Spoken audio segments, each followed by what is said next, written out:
ऐसा है, इस क्षण का बहुत दिनों से आपको भी इंतजार था और मुझे भी इंतजार था।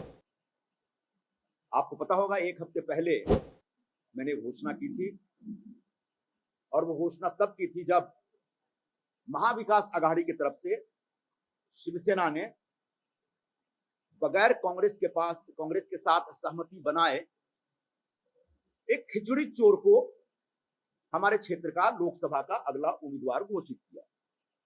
मैंने साफ साफ कहा था, मैं खिचड़ी चोर के लिए काम नहीं कर पाऊंगा, क्योंकि भ्रष्टाचार एक बड़ा मुद्दा है। भ्रष्टाचार के मुद्दे पे कांग्रेस पार्टी हमेशा हाई मोरल ग्राउंड लेती है। अभी जो बची कुची शिवसेना है, उसके प्रमुख परसों गए थे वहां रामलीला मैदान में, और वो भाषण देते देते बोले कि भारतीय जनता पार्टी यानी भ्रष्ट जनता पार्टी। तो भ्रष्टाचार अगर आपका इतना बड़ा मुद्दा है, तो जिस व्यक्ति के खिलाफ ईडी का केस लगा है, जिस व्यक्ति के ऊपर खिचड़ी चोरी का आरोप है, जिस व्यक्ति ने सप्लायर से 1,60,00,000 की दलाली ली है बाई चेक, वो उसको आप किस मुंह से उम्मीदवार बनाते?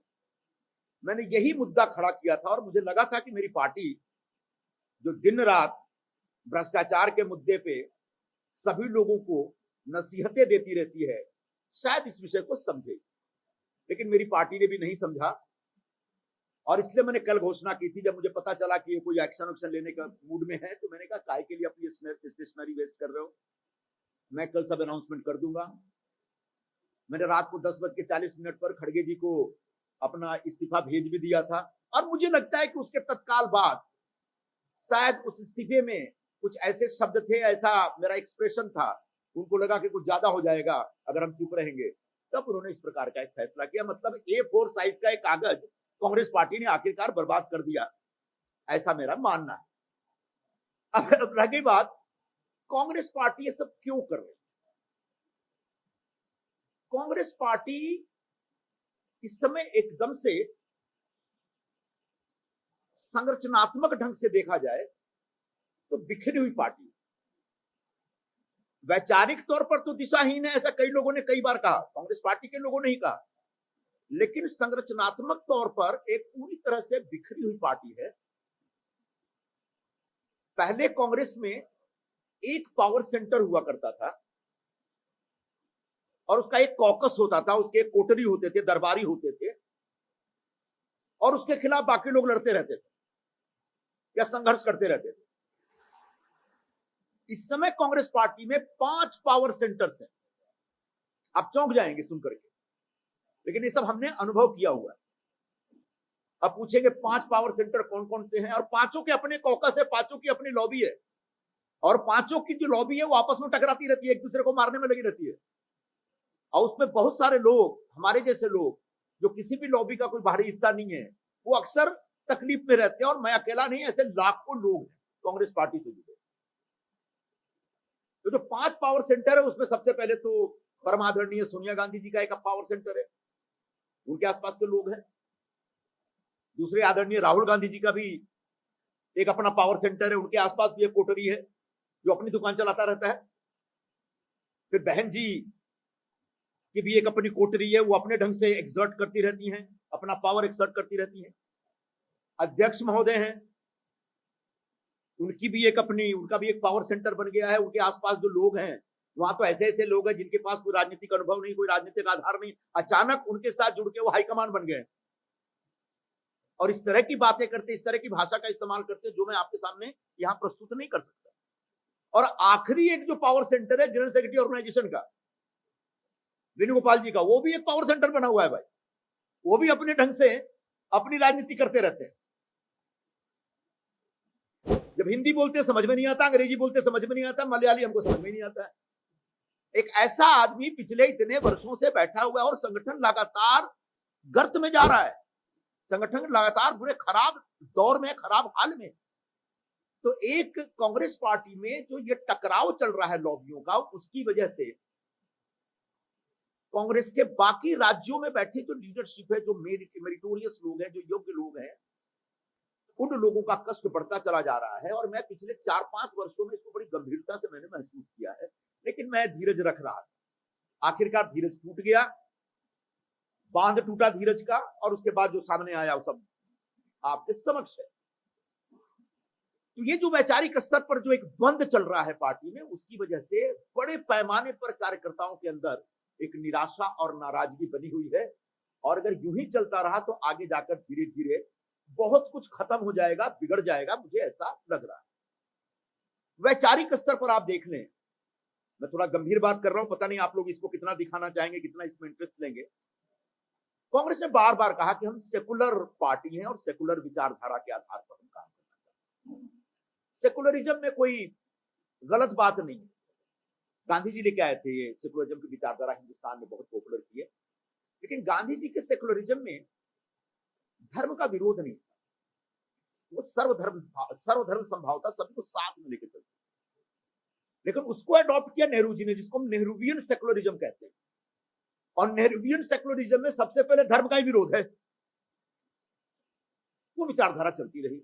गांधी जी ने आजादी की लड़ाई में एक लीड ली, इस देश के तमाम लोगों के बीच वो जो विचारधारा थी नस नस में चली गई। बाद में नेहरू जी ने टेक ओवर किया, लगभग 17 वर्षों तक हिंदुस्तान पे राज किया उन्होंने बतौर प्रधानमंत्री। और जो नेहरूवियन सेकुलरिज्म था वो धीरे धीरे लोगों के नसों में चला गया। तो एक भूमिका होती थी कि नहीं ये गलत है, ये सही है, धर्म का जो आग्रह है उसकी एक मर्यादा होनी चाहिए, उसकी लिमिट होनी चाहिए। लेकिन जैसे सारी विचारधाराओं का एक टाइम लिमिट होता है या उसकी एक उम्र होती है, एक उम्र के बाद वो विचारधारा मर जाती है। और उसका सबसे बड़ा उदाहरण जो है कम्युनिज्म है। 1917 में बोल्शेविक रिवॉल्यूशन के बाद कम्युनिज्म आता है और रशिया में कम्युनिज्म की क्रांति होती है। रशिया में इतना बड़ा एक कम्युनिस्ट सरकार बन जाती है, उसका पूरी दुनिया में इसका प्रचार होता है। लेकिन 1991-92 आते आते पूरे कम्युनिज्म के खिलाफ विद्रोह होता है और कम्युनिज्म खत्म हो जाता है। मतलब उस विचारधारा की उम्र खत्म हो गई। बिल्कुल 70 वर्षों के बाद आज हिंदुस्तान में जो नेहरूवियन सेकुलरिज्म है, जिसमें धर्म के आग्रह का विरोध होता है, धर्म के अस्तित्व का विरोध होता है, धार्मिक होने का विरोध होता है, उसकी उम्र अब खत्म हो चुकी है। और इसको मानने समझने के लिए कांग्रेस पार्टी तैयार नहीं। आज दुर्भाग्य यह है कि उन नेहरूवियन सेकुलरिज्म को सबसे ज्यादा तेजी से लेकर चलने वाले लोग हैं वो कम्युनिस्ट हैं, जो हिंदुस्तान के लेफ्टिस्ट हैं। वो खुद ही खत्म हो चुके हैं। परसों में एक चैनल पे बोल रहा था कि पूरे कांग्रेस पार्टी पे लेफ्टिस्ट अप्रोच भर गया, हावी हो गया। आदरणीय राहुल जी के आसपास में बड़े पैमाने पर लेफ्टिस्ट लोग, ये लेफ्टिस्ट हो सकते हैं जो अयोध्या में अगर रामलला विराजमान हो रहे हैं तो उनका सिरे से विरोध करेंगे। सिर्फ लेफ्टिस्ट ऐसा सोचता है, क्योंकि उनके जो प्रवर्तक थे विचारधारा के, कार्ल मार्क्स, वो कहते थे धर्म अफीम है, धर्म का विरोध करते थे। तो वो धर्म के अस्तित्व में विश्वास नहीं करते, धर्म की आस्था में विश्वास नहीं करते। कई लोगों को रामलला विराजमान का जो एक कार्यक्रम था, राम मंदिर का भव्य उद्घाटन था, उसके लिए बुलाया गया था और सब लोग सरकार से या बीजेपी से सहमत हों ऐसा नहीं था। लेकिन सभी लोगों ने बड़े प्यार से, सम्मान से कहा कि साहब धन्यवाद, आपकी चिट्ठी मिली, आज हमें फुर्सत नहीं है, बाद में कभी हम आ जाएंगे। लेकिन किसी ने भी उस पूरे आयोजन, पूरे उत्सव के ऊपर सवाल नहीं उठाया। अकेला कांग्रेस पार्टी की चिट्ठी है जो कहती है कि नहीं, ये भारतीय जनता पार्टी का प्रचार है, और उस आधार पर उन्होंने राम के अस्तित्व के ऊपर सवाल उठाया और राम के होने पर और राम के प्रति जो आस्था है, उस आस्था को ही नकार दिया। बाद में बड़ी फजीयत हुई और उसके बाद 3-4 दिनों तक कांग्रेस पार्टी के प्रवक्ता उसके ऊपर जवाब देते रहे। यह लेफ्टिस्ट अप्रोच था, लेफ्टिस्ट प्रभाव था, यह कम्युनिस्टों का प्रभाव था कांग्रेस। आज हालात यह है कि यह हिंदुस्तान पूरी तरह से धार्मिक हो गया है। पहले जो लोग बड़े बड़े उद्योगपति, बड़े बड़े क्रिकेटर, बड़े बड़े फिल्मकार मंदिरों में जाने से कतराते थे या मंदिरों में जाते हुए दिखने से कतराते थे, आज गर्व से जाते हैं। ये जो धर्म का जो आग्रह है, इसमें कहीं से गलत नहीं है। इसमें कहीं से ये नहीं कहा जा रहा कि दूसरे धर्मों से नफरत करिए।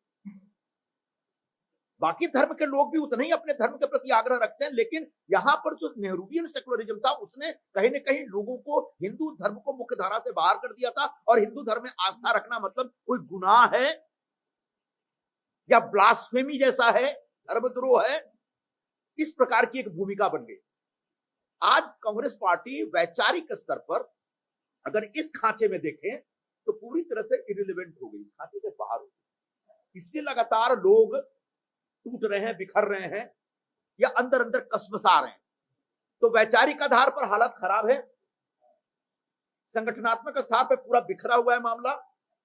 जो मुद्दे उठाए जा रहे हैं उन मुद्दों के प्रति कोई कमिटमेंट नहीं दिखता। सुबह कुछ बयान, शाम को कुछ बयान। जो नारे हैं ऐसे नारे हैं जो उनके घर में भी एक बार से दोबारा नहीं बोला जाएगा। न्याय का हक मिलने तक कितनी बार कोई बोल सकता है, कोई नारा है? और ये नारा लेकर के हम लोग निकल गए। उसका कारण यह है कि कांग्रेस पार्टी के शीर्ष नेतृत्व में बड़े पैमाने पर ऐसे लोग बैठ गए हैं जिनका जमीन से कोई नाता नहीं रह गया। जमीन पे क्या हो रहा है इसकी समझ नहीं है, इसकी पकड़ नहीं है। आधे से ज्यादा लोग तो आउटडेटेड हो चुके हैं, स्क्रैप मटेरियल है वो। ऐसे लोगों के हाथ में कांग्रेस की कमान है, तभी संजय निरुपम जो बोल रहे हैं उसको सुनने वाला कोई नहीं है वहां पे, और उसका नतीजा कल निकला और आज आपके सामने हूं। तो ऐसी कांग्रेस पार्टी के समक्ष मैंने विषय रखा था कि साहब मुंबई, महाराष्ट्र में या कहीं पर भी अलायंस कर रहे हैं तो अपने अस्तित्व को बचाने का भी एक विशेष आग्रह रखिए। मुंबई में क्या हुआ? 6 में से 5 सीटें दे दी गई, इसका मैंने विरोध किया। यह विरोध करना कुछ गलत है? मैं कह रहा हूं कि इससे कांग्रेस पार्टी आने वाले दिनों में मुंबई में हमेशा हमेशा के लिए खत्म हो जाएगी। ये मैं सच बोल रहा हूं, और इस सच के लिए सजा ये दे रहे हैं कि आप संजय निरुपम को निकाल रहे हैं पार्टी से। अगर सच बोलना गुनाह है तो यह गुनाह हमें करने के लिए तैयार हो, लेकिन इस सच को स्वीकार करने के लिए तैयार हो जाइए कि शिवसेना के सामने आपने पूरी तरह से सरेंडर कर दिया है। मुझे यह भी पता है कि जब मैंने खिचड़ी चोर का मुद्दा शुरू किया और शिवसेना पर जोरदार हमला किया, तो जो बची खुची सेना के प्रमुख हैं उन्होंने जोरदार दबाव डाला दिल्ली में कि अब तो संजय निरुपम को निकालिए आप। दूसरी पार्टी के नेताओं के कहने पर आप अपनी पार्टी के नेताओं को निकाल रहे हैं। ऐसे कांग्रेस पार्टी चलेगी और बचेगी आने वाले दिनों में? यह एक बड़ा प्रश्न है और जिसका जवाब मेरे पास है, आगे भविष्य नहीं है। मेरे पास सुबह से कई लोगों के फोन आ रहे हैं, मैसेज भी पड़े हैं, साहब थोड़ा शांत रहिएगा, 2-4 महीने में सब ठीक हो जाएगा, कांग्रेस पार्टी का भविष्य है। और मैं कह रहा हूं कांग्रेस पार्टी का अब कोई भविष्य नहीं। कांग्रेस पार्टी अब इतिहास जमा हो चुकी है। कांग्रेस पार्टी में कुछ कुछ पॉकेट्स रहेंगे, जैसे ब्रिटेन में जाएंगे तो लिबडेम पार्टी है, एक लिबरल डेमोक्रेटिक पार्टी है, उसके भी 2-4 एमपी चुन के आते रहते हैं। यहां पर भी कम्युनिस्टों के कुछ एमपी चुन के आते रहते हैं। वैसे ही 2-4, 5, 10, 12, 25, 50 ऐसे एमपी चुन के आते रहेंगे। लेकिन अब कांग्रेस पार्टी हिंदुस्तान की राजनीति की मुख्य धारा की पार्टी नहीं रही। उनके आचरण से, उनके कर्मों से, उनके एक्शन से, उनके कदमों से ये बात स्थापित होता है। सिर्फ मैं निकाला गया हूं इसलिए मैं बोल रहा हूं, ऐसा नहीं है। जिस तरह से पार्टी के अंदर कार्यकर्ताओं का, नेताओं का एक भयंकर असंतोष है उनके अंदर, क्षोभ है उनके अंदर, उसकी वजह से यह कांग्रेस पार्टी को आगे लेके जाना बहुत मुश्किल है। जो लोग वहां पे हैं, पता नहीं उनमें से कौन कब छोड़ के निकल जाएगा, इसकी भी गारंटी नहीं है। जो लोग मेरे खिलाफ बातें कर रहे हैं, जिनके हाथ में नेतृत्व दिया गया है, वो कब तक कांग्रेस में, इसकी गारंटी वो भी नहीं दे सकते। और आज जब ऐसी पार्टी जिसका पूरा गांव उजड़ गया है, उसके प्रधान के अंदर आप एक अहंकार देखते, भयंकर अहंकार है। आज भी उजड़े हुए गांव के प्रधान का अहंकार। जब मैंने पिछले हफ्ते अनाउंसमेंट की तो महाराष्ट्र प्रदेश के जो प्रमुख हैं वो कहते हैं कि मी आला आमी आला भीख पण घालत नहीं, मतलब हम इसको भीख भी नहीं देते, इसको जाना है जाओ, वी डोंट केयर। कहां से लाते हैं इतना अहंकार है लोग? कुछ पता है आने वाले 4 जून को जो फैसला होगा तो क्या होगा? नीचे की जमीन पूरी खत्म हो गई है। दुष्यंत कुमार लिखे थे कि नीचे जमीन नहीं और उनको यकीन नहीं है। तो ऐसे अहंकारी लोगों की पार्टी जिनका सब कुछ लुट पिट गया है, वो हाल है कांग्रेस पार्टी का। अब अलायंस हुआ, शिवसेना कितनी बिखरी हुई है, टूटी फूटी पार्टी, ये साफ दिख रहा है। शरद पवार जी की पार्टी का भी हाल दिख रहा है। कांग्रेस का हाल मैंने बता दिया। तो 3 लॉस मेकिंग यूनिट का मर्जर हुआ है। अब जो loss making units, loss making कंपनियों का मर्जर होता है, तो उसके बाद जो कंपनी बनती है वो भी लॉस मेकिंग होती है। पहले BIFR में होते थे, अब NCLT में जा रहे हैं। किसी ने मुझे पूछा कि ये शरद पवार की पार्टी क्या? मैंने भूषण स्टील है। शिवसेना क्या है? वो सेंट्रल मुंबई का जो बंद पड़ा टेक्सटाइल मिल है। मिल की बिल्डिंग खंडहर के तौर पे पड़ी है। मिल के नीचे पुराने मशीन भी पड़े हैं। बेचारे कपड़ा मिल के मजदूर भी है, लेकिन प्रोडक्शन नहीं है कुछ भी। कांग्रेस पार्टी का हाल क्या है? बिहार के चीनी मिल की तरह है, गौरवपूर्ण अतीत है। बिहार में जाएंगे, छपरा में जाएंगे, सारण में जाएंगे, सोनपुर में जाएंगे, लोग बोलेंगे कि जबरदस्त यहाँ पे ये शुगर मिल हुआ करता था, बड़ी बड़ी बिल्डिंगें हैं, खंडहर हो चुका है। तो एक खंडहर हो चुकी पार्टी, एक खंडहर हो चुका मिल, बंद पड़ा हुआ टेक्सटाइल मिल, और भूषण स्टील की तरह NCLT में बिका हुआ एक तीसरी पार्टी। तो ऐसी 3 पार्टियों के सम्मेलन की वजह से, और 3 पार्टियों की हालत क्या होता है, जब एक कंपनी जब बंद होती है ना, तो छीना झपटी चलती है। जिसको जो मिलता है वही बेच के उसको मोनेटाइज करता रहता है। जब एक कंपनी जब बंद होने सिक हो जाती है, तो उसमें से कोई पार्ट बेचता है, कोई जमीन बेचता है। बिल्कुल उस तरह के हालात हैं। और ऐसे में MBA एक बहुत ही कमजोर ऑर्गेनाइजेशन है इस समय यहाँ पे, क्योंकि उनके पास सही फैसला लेने का कोई भी समझने, कोई भी जानकारी। अब आखिर में मैं आपसे यही कहना चाहूंगा, जो आपके मन में एक सवाल उठता होगा कि आगे क्या। अभी खरवास का महीना चल रहा है, कुछ मत पूछिए, अभी कोई शुभ नहीं होने वाला। 9 तारीख से नवरात्रि शुरू होगी, तो जो होना होगा करेंगे। और इतना आपको बता देता हूं कि चुनाव लड़ूंगा और इस बार जीतूंगा, और यहीं से लड़ूंगा, यहीं से जीतूंगा, ये आप समझ लीजिए। और जो लोग ये समझ रहे होंगे कि अब संजय निरुपम की ऑबिचुरी लिख दी जाए, उनको 4 जून को बड़ी भारी निराशा हो सकती है। मैं आज ही उनको सावधान कर देना चाहता हूं। रह गई बात हमारे बहुत सारे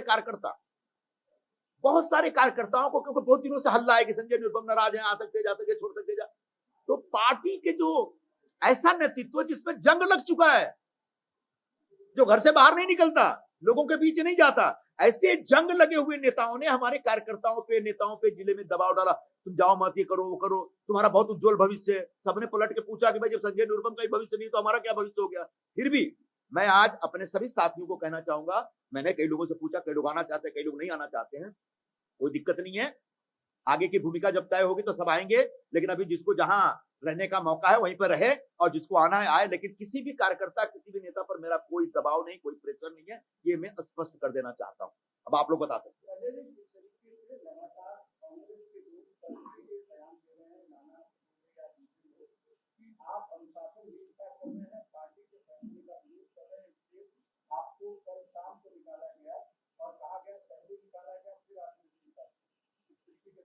अनुशासनहीनता मतलब क्या होता? जो नेतृत्व है वो जब आपकी बात नहीं सुनता है, तब आप बाहर जाते हैं, तब आप पब्लिक में जाते हैं। खड़गे जी के पास जाइए तो सिर्फ सुन करके रह जाते हैं, वन वे ट्रैफिक है वहां पे। दूसरा जो जनरल सेक्रेटरी ऑर्गेनाइजेशन, वो क्या बोलते समझ में नहीं आता। बाकी ऊपर जो तीनों मिलते ही नहीं किसी से, तो बताओ क्या करेगा इंसान। और जो मैं कर रहा हूं वो पार्टी को, जो मैं कर रहा था वो मैं पार्टी को बचाने के लिए कर रहा था। और जिनका आपने नाम लिया वो पार्टी को बचा रहे हैं क्या? जिस तरीके से वंचित बहुजन अघाड़ी के साथ खिलवाड़ किया गया, उसमें कहीं से लगता है कि पार्टी के बचाने का प्रोग्राम था। ये सब पार्टी के अंदर बैठे हुए विभीषण है, और कब लंका जला के भागेंगे इसकी गारंटी नहीं दी जा सकती है। तो ऐसे विभीषणों की चिंता हमको नहीं है।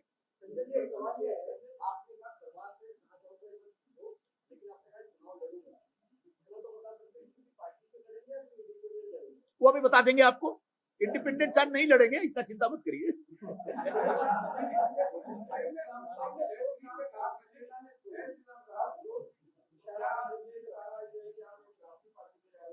क्यों जय श्री राम करना किसी पार्टी से नाता होता है क्या?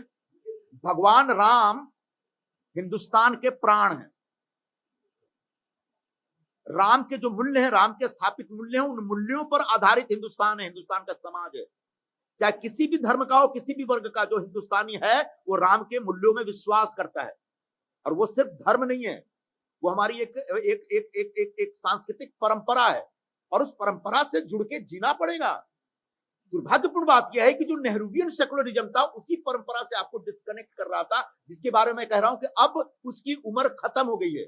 उस विचारधारा के, नेहरू जी बहुत महान नेता थे, उनके प्रति मेरे मन में बहुत सम्मान है, लेकिन हर व्यक्ति की विचारधारा की एक समय सीमा होती है, और समय सीमा अब संपन्न होती दिख रही है, जिसका सामने आपको चारों तरफ उसका सबूत दिखेगा।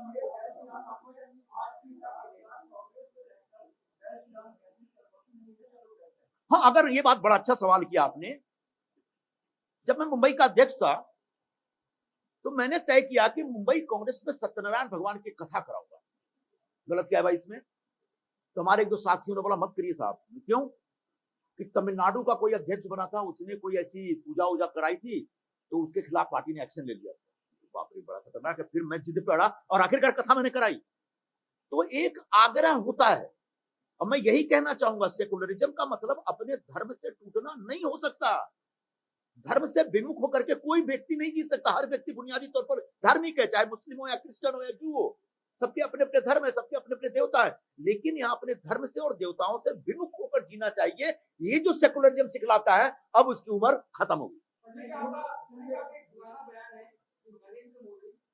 अभी ऐसे बहुत सारे ऐसे ऐसे बहुत सारे पुराने बयानों को आप लेके आएंगे और थोड़ी बहुत बदमाशी करने की कोशिश करेंगे, तो आज ऐसी बदमाशी न करें, मेरा आप सबसे आग्रह है।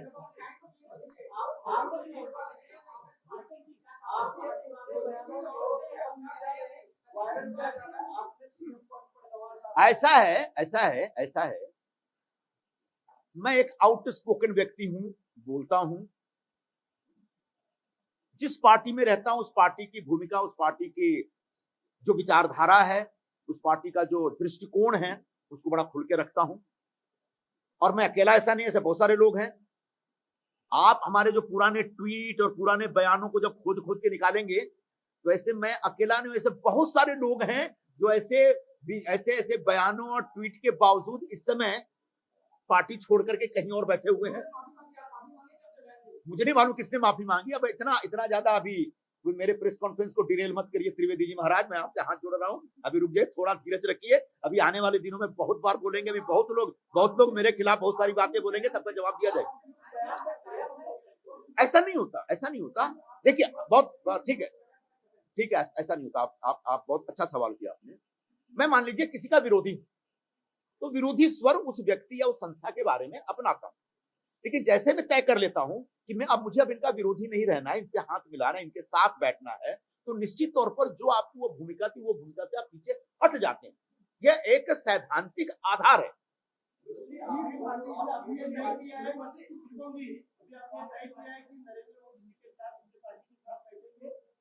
मैंने तो कल बताया, परसों माझा कट्टा में, कि हिंदुस्तान में इस समय सोना का भाव, बेटी की उम्र और मोदी जी की लोकप्रियता लगातार बढ़ रही है।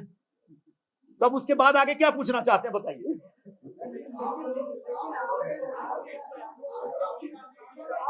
एक बार में एक व्यक्ति बोले, मैं हर सवाल का जवाब देने के लिए तैयार हूं।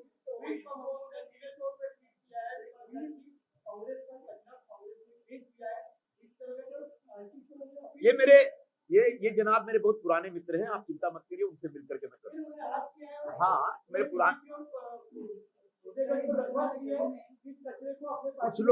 कुछ लोग इस तरह की बातें करेंगे, और करना भी चाहिए। जनतंत्र है, जनतंत्र में सबको अपनी अपनी बात कहने का हक है। आगे जाकर के कैसे सामंजस्य स्थापित करना, थोड़ा हम पे छोड़ दीजिए।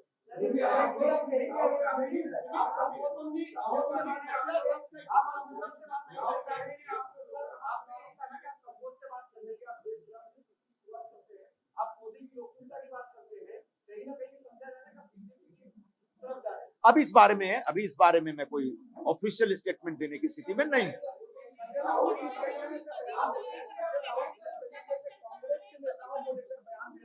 आता एक मिनट, मराठी सुरू करू?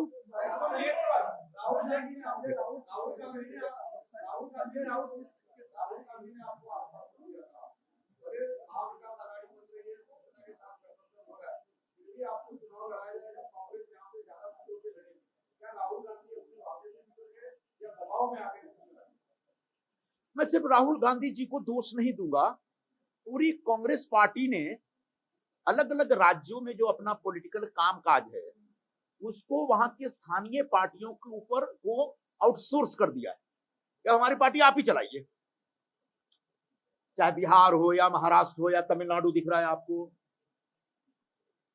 तो किसी एक व्यक्ति का फेलियर है मैं नहीं सोचता, पार्टी के अंदर की जो सोच है उस पूरी सोच दोषपूर्ण है।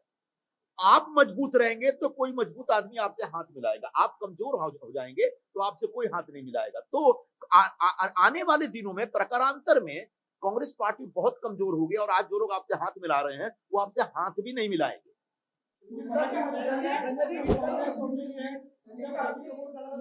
एक मिनट मराठी मध्ये आप येतो ना, मराठी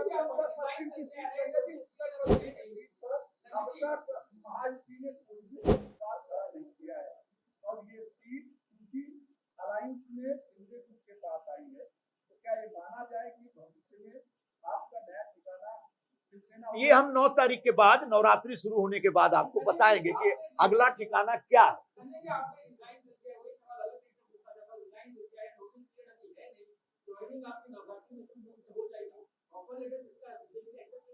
मैं बहुत अच्छा सवाल किया आपने। ये जो कॉर्पोरेट लैंग्वेज में बोला जाता है ना कि before leaving a company you should have appointment letter of another company, मेरे पास ऐसा कोई सीन नहीं है। पिछले 2 दिनों के अंतराल में क्या मुख्यमंत्री से आपकी कोई मुलाकात हुई है और ऐसा कोई, मैं अभी इस पर कुछ नहीं बोलूं।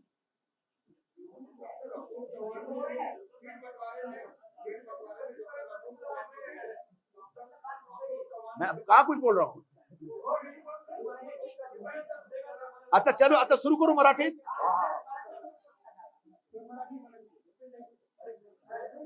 गेला आठवडा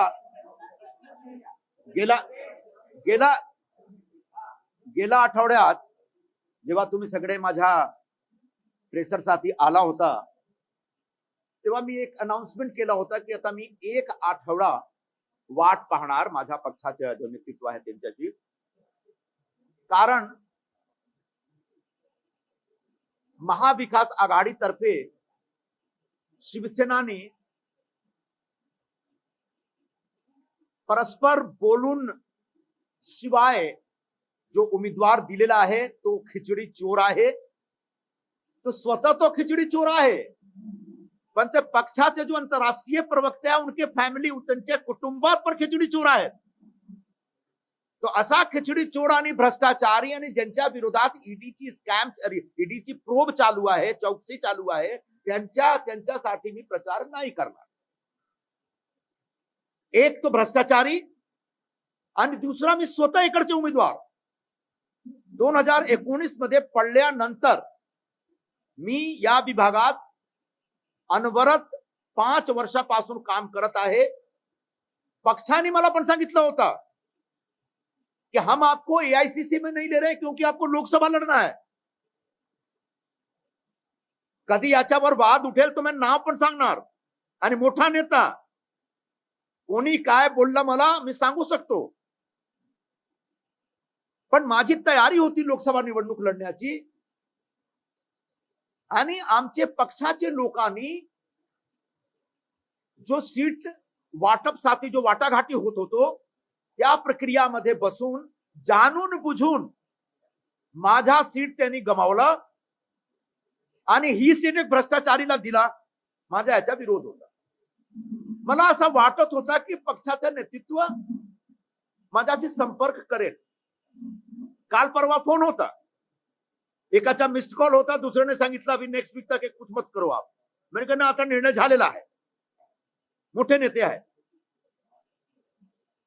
महाराष्ट्राचे जो प्रमुख आहेत त्यांनी काय बोललं की मी निरुपमला भीक पण घालत नाही। तुम्ही महाराष्ट्राचे प्रमुख आहात आणि एवढा अहंकार, ओसाडलेली गावाची पाटीलकी चालवता तुम्ही। तुमचा गाव संपलेला आहे तरी तुम्ही पाटील, आम्ही प्रधान, आम्ही सरपंच, आणि जेव्हा सर्व सब कुछ तुमचा एक लुटलेला आहे तेव्हा तुम्ही एवढा अहंकार घेऊन का बोलता, कसं बोलता? माझ्या मनात हा प्रश्न आहे। कालच मी असा एक निर्धार केला की आता सोडण्याचा वेळ आलेला आहे आणि जेव्हा मी सोडण्याची तयारी करत होतो मला असं लोकांनी सांगितलं की ते तुमच्या विरोधात ते ऍक्शन घेणार.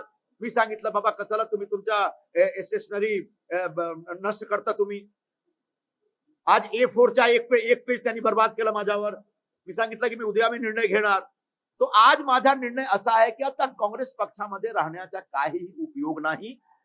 काँग्रेस पक्ष संपलेली पक्ष आहे आणि काँग्रेस पक्ष बरोबर जो शिवसेना और बाकी बच्चे एक शिल्लक राहिलेला जो एनसीपीचा जो एक अलायन्स आहे त्या अलायन्स मध्ये आता काहीही दम नाही आहे आता. आणि हे तीनही पक्ष मिळून काही करू शकत नाही. त्यांच्या जो कॅन्डिडेटचा जो एक निवडण्याचा जो प्रक्रिया तो पण दोषपूर्ण आहे. त्यांच्या कनेक्ट नाही आहे. आणि असं परिस्थितीत आता जेव्हा काँग्रेसचा नेतृत्व माझा काही ऐकत नाही त्या असं परिस्थितीत मला काँग्रेस पक्ष सोडण्याचा एक निर्णय घेतला पाहिजे. आणि जेव्हा मी निर्णय घेत होतो तेव्हा त्यांनी माझ्या विरोधात एक हकालपट्टी केली. का हकालपट्टी केली माझी? मी सच बोलत होतो. माझा सच काय होता? संघटन वाचवायचं आहे. संघटन काँग्रेस पक्ष वाचविण्यासाठी मी गेला कित्येक महिन्यापासून संघर्ष करत आहोत. ज्यांच्या हातात तुम्ही नेतृत्व दिले आहात ते सगळे कोणाचे हात मिळवणी केलेले आहेत कोणाला माहित नाही आहे. ते पक्षाच्या हित, पक्षाच्या नेतृत्व, पक्षाच्या बळकटी करण्यासाठी काही करत नाही. एकही आंदोलन नाही. कसा लोकांना तोडायला पाहिजे ते त्यांच्या कारस्थान आहे आणि त्या कारस्थानचा नतीजा मी आज तुमच्या समोर बसलेले आहोत. तो आता काँग्रेस पक्ष सोडलेला आहे. पुढे काय करायचं नवरात्रीच्या दरम्यान आम्ही ठरवणार. आणि माझे जो सगळे सहकारी आहेत त्यांना मी सांगितलं आहे की ज्यांना यायचं या नाही यायचं येऊ नका. जिकडे आहात तुम्ही तुमच्या भविष्य उज्ज्वल करण्यासाठी काम करा. आबा मराठी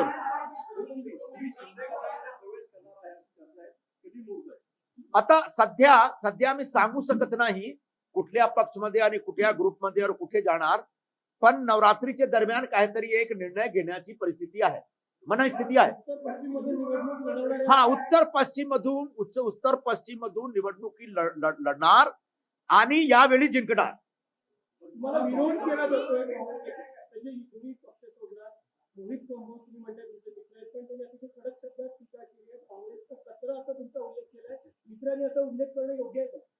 माझे जुने मित्र आहेत आणि जे काही आहे आमच्यामध्ये आम्ही सॉल्व्ह करून घेणार. तुम्ही काळजी करू नका.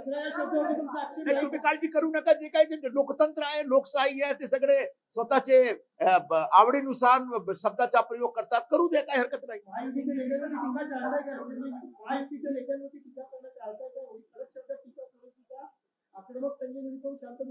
तुम्ही महायुतीचे जो नेते मंडळी आहेत त्यांच्याशी विचारा, मला राहू द्या.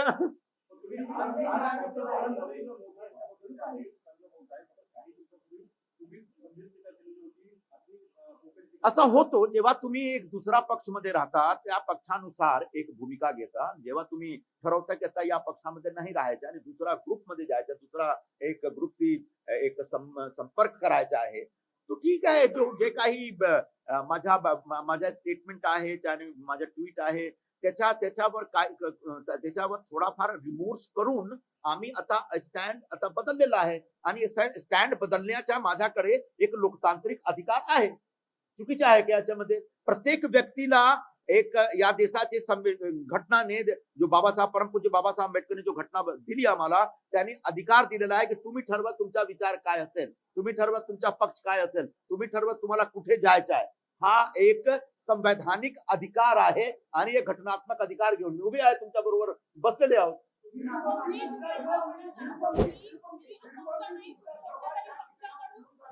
एक मिनिट थांब.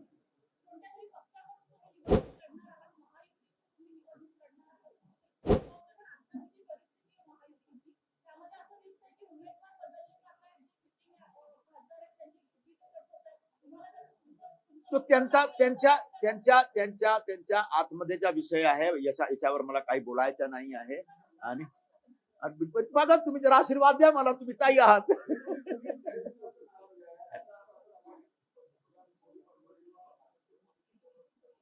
नाही, जय श्रीराम बोलणं म्हणजे पार्टी पॉलिटिक्स नाही आहे.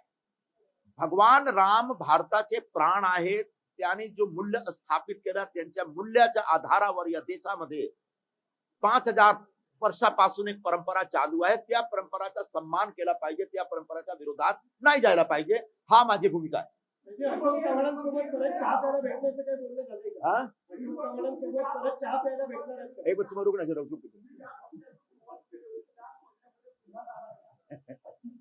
मी सांगतो ना, जरा थोडा एक दोनदा नंतर पण भेटूया ना आणि चर्चा करूया.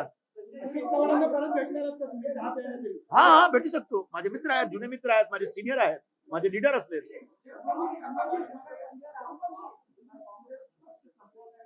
हा मी बोललो की जो आंतरराष्ट्रीय प्रवक्ते आहेत त्यांनी सर्वप्रथम त्यांनी स्वतःच्या पक्षाला संपवला, नंतर राष्ट्रवादी काँग्रेसला संपवला.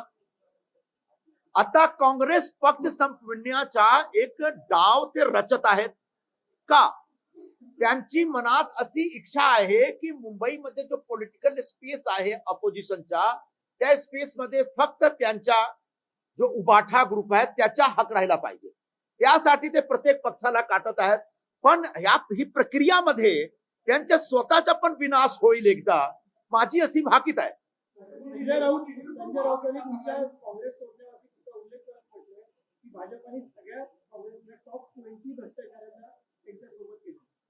टॉप 20 माझ्यावर कुठल्या सीबीआयच्या चौकसी नाही आहे, ईडीची चौकसी नाहीये.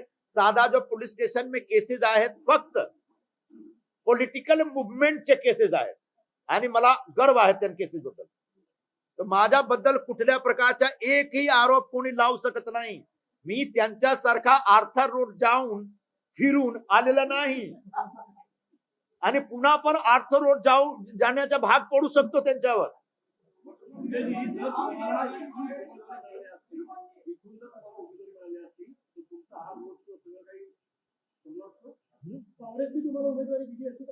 काँग्रेसने जर मला उमेदवारी दिली असती म्हणजे काँग्रेसमध्ये काहीतरी चांगला घडत आहे असं तुम्हाला मला वाटू शकतो. पण काही चांगला होत नाही. जे काही नाव अनाउन्स होता मग त्यांचे नाव पाहतो, अरे बाबा फिरे गिरेगा. आता काय असं परिस्थिती आहे. पक्षामध्ये पैसे नाही, अकाउंट सीज झालेला आहे. आमचे खडगे साहेब रामलीला मैदान मध्ये मंचकावर भाषण देतात कि कांग्रेस ने इतना बलिदान दिया है, इंदिरा जी ने बलिदान दिया, राहुल गांधी ने बलिदान दिया, उन पे हमले हुए, उनके शरीर के कई टुकड़े हो गए. कांग्रेस के बोलने पीछे राहुल गांधी बैठे हुए हैं. क्या होगा कांग्रेस का? इसलिए मैं बोल रहा हूं की आता आउटडेटेड लोकांच्या हस्ते काँग्रेसचा नेतृत्व तुम्ही दिलेला आहात. कालच काय झाला दिल्लीमध्ये, दिल्ली प्रदेश कमिटीमध्ये त्यांच्या माईकच बंद झाला, ते रडत होते. तर जो मी तुम्हाला सांगितलं ना की 5 पॉवर सेंटर आहे, ते पॉवर सेंटर मध्ये जबरदस्त एक संघर्ष चालू आहे पक्षामध्ये आणि या संघर्ष मध्ये ते संपणार.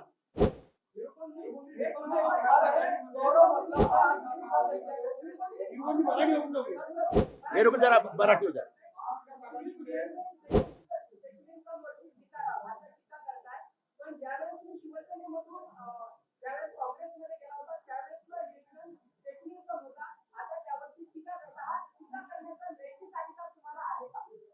ज्यावेळी मी काँग्रेसमध्ये गेलो होतो ना त्यावेळी माझी प्रेस कॉन्फरन्स मध्ये मी काय बोललो होतो तुम्ही शोधून घ्या, तुम्हाला ऐकेल, तुम्हाला समजेल. त्यावेळी पण असाच एक प्रेस कॉन्फरन्स होती.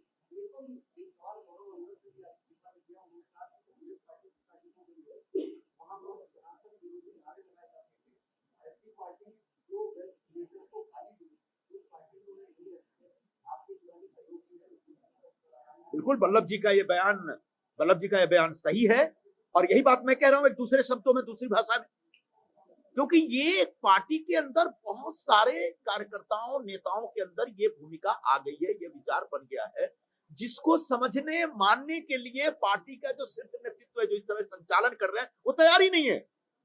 उनको एक्सेप्ट करना चाहिए. बाबा समय बदल गया है. 1947 नहीं है ये, 1960 नहीं है, 1990 नहीं है, ये 2024 है. पूरा एक जेनजी जनरेशन तैयार है जिसके अपने आग्रह हैं, अपने सरोकार हैं. पूरी एक नई जनरेशन है, पूरी नई सोच है, उसको अडॉप्ट करना पड़ेगा। और समय के साथ जो नहीं बदलता वो खड्डे में गिर जाता है। बहुत पुरानी कहावत है। बहुत धन्यवाद।